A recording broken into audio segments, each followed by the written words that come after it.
Hello guys, good morning.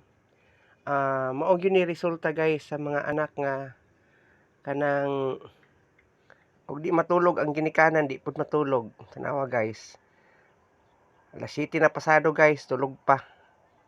Nagbulokot pa, gahabol oh. Oh, oh guys.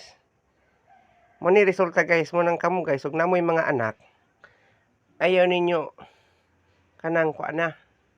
Ayaw ninyo hatagi o wag ninyong bigyan ng karapatang magpuyat sa gabi.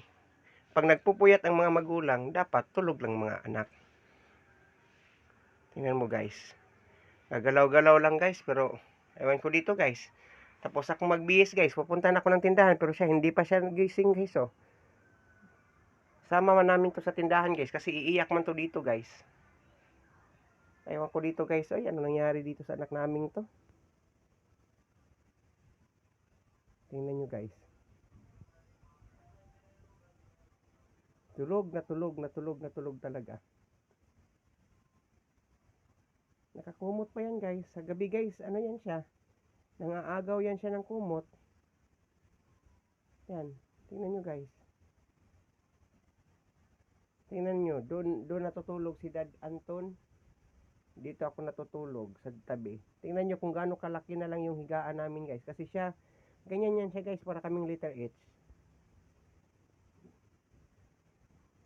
Mahal kasi namin tong asong to guys. Mahal na mahal namin to si Clara. Kasi 7 years ko na siyang kasama sa buhay namin. So malambing. Kaya yan guys siya oh. Pero ang problema lang guys, kung hindi ako matulog sa gabi, hindi rin siya natutulog.